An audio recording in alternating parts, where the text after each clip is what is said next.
Here is a 1986 Robeson Box Fan. And this one is special to me in that I believe we had like a 1984 or 1985 model of this very fan. And I haven't seen one since that time. Ours only lasted a year, and unfortunately our blade set cracked one night. I remember waking up, I had a sore throat. For some reason the fan was just shaking all over the floor. It was really weird. I was only like 2-3 years old when it happened, so that's why it was with us for such a short time. But this fan was in use all of its life, pretty much. It originally came with a matching rollabout stand, which doesn't exist because the previous owner told us her husband ran it over with the car. The box fan frame was actually bent a little bit. It's been repaired, but we actually cleaned up nice, and despite what happened, it's like brand new again. The weird parts. If you're looking at it closely, this is 1986 already. It already has, just like the 1979 Kmart The Cool One by Robeson, which had a first generation Lakewood blade set. This has a second generation Lakewood blade set, while in 1986 Lakewood already had their third generation blade set. See, this is an identical molding second generation Lakewood blade set. If it's not like it, it's very close anyhow, but for all purposes it's identical, and the center hub is that of a third gen Lakewood, smooth, and it has an oil hole. The thing I remember when I was little was the square in the middle that looks like a sun logo. I just remember that, especially from the rear. Unlike a Lakewood, it has a much thinner gauge steel cabinet with galvanized steel motor brackets in the back that are riveted on. The top handle is the same as a Lakewood.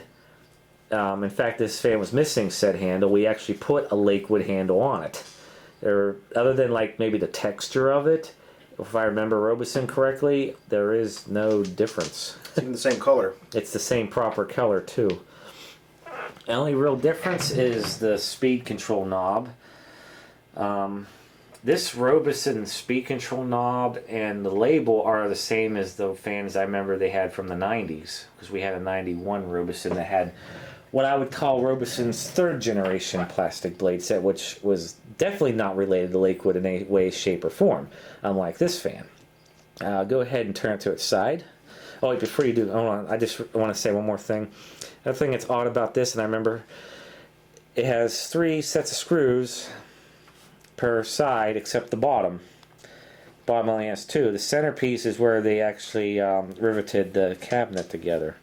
Okay, go ahead and turn it on its side. This is the side of the fan. Again, it looks very reminiscent of a Lakewood. It did have, like I said, the matching rollabout stand at one point in time. Go ahead and turn it to the back, please. This is what I remember from when I was little.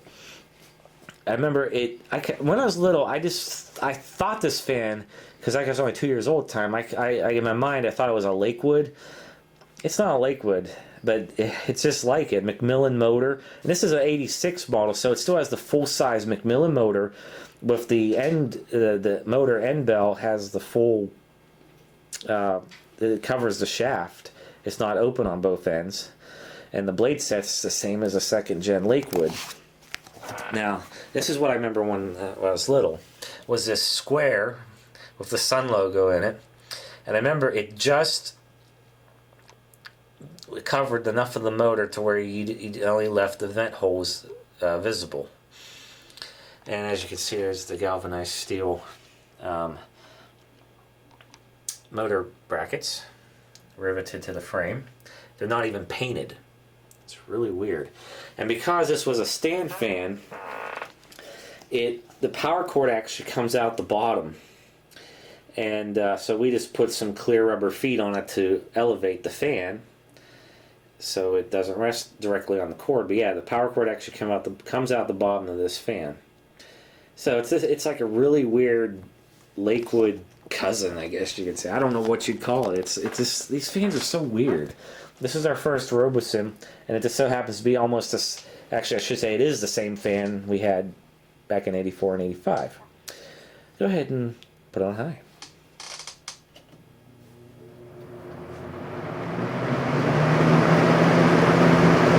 And as the second gen Lakewood blade set, naturally it's going to blow a lot of air. The weird thing about this, the motor shaft is actually shorter on this fan than what you'd find on a Lakewood branded fan. But other than that, it's the same blade set. In fact, I'm looking at look how far back the blade set sits. It's actually pretty far back in the cab, whereas a Lakewood would be probably closer to the front. I don't know where I'm going with that, but let's try medium and low.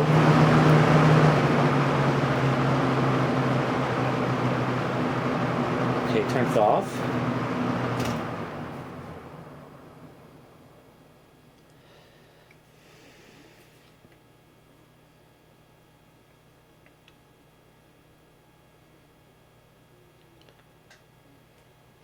Go ahead and turn the fan around. I want to do startup on high from the rear.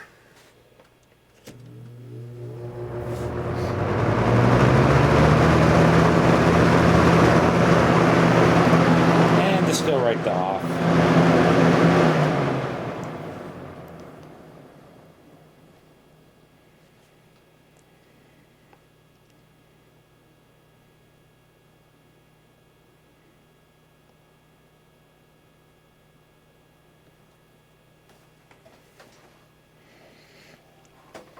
And there you go, the 1986 Robeson. Ken, and a little bit of more information about where we got it from. I was browsing Craigslist for Pittsburgh, and I found a couple of box fans that were meh. Mainly modern stuff. There was like a 200i. There was a weather guard. Just stuff we're not interested in, honestly.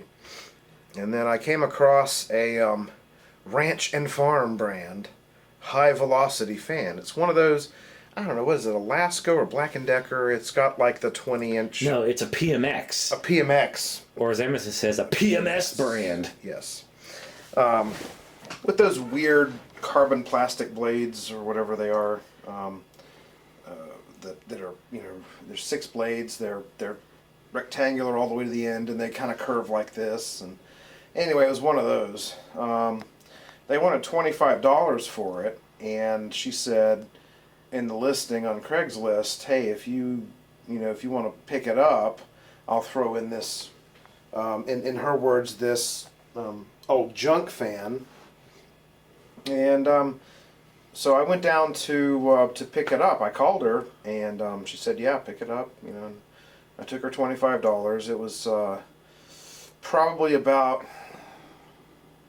I guess, maybe half an hour south of Charleroi, Pennsylvania. So I would say about an hour and a half from our home here in Pittsburgh. And well, I got there. She was really nice. It turned out she bought it brand new. I didn't realize that Robeson fans were sold elsewhere other than Kmart. But she worked for Ames, which is a department store similar to Kmart, mainly up in the north here. And she worked for Ames for 40 years, and she bought it brand new in 1986. And the reason why she knew is because she bought her house in 1986, and it did not have air conditioning. So after she started moving in and everything, she bought this fan at work, which was at Ames, and she used it in the house until they had air conditioning installed, and then it's been on her back porch ever since. So basically, when I got there, she gave me the fan that I didn't want and said, if you don't want this one, feel free to just toss it in a dumpster. I just want it out of here. And that's when she explained to me the story about having it on the driveway. Her husband was in his vehicle, and she had it on the driveway, and he backed over it, and that's why the grills are slightly warped in some places. And these 3 screws on the top actually broke free. I did my best to fix them, but yeah, this fan has actually been run over with a car, and I mean, that just kind of goes to show, even though this is a cheaper, thinner gauge metal cabinet than you would find on a 2nd gen Lakewood, it was run over by a freaking car. Okay? You're not going to run over this thing with a car and have it survive. I couldn't even drop it on the floor right now and have it survive. And you have a giant collie, just step on it and it disintegrates. Yeah, exactly. So yeah, this one was run over by the car. It had the tubular stand with it, and she said the stand was kinked. You know how tubular steel kinks to the point where you can't straighten it back out. It's just done for. So she pitched it, and that was back in the late 80s. So, and it corresponds with her story. The motor is date coded 1986. So yeah, her buying it summer of 86 would have been correct. So basically, I gave away the fan that I paid $25 for and kept the one that she wanted me to throw in the dumpster. So, but you know, so is the life of a fan collector.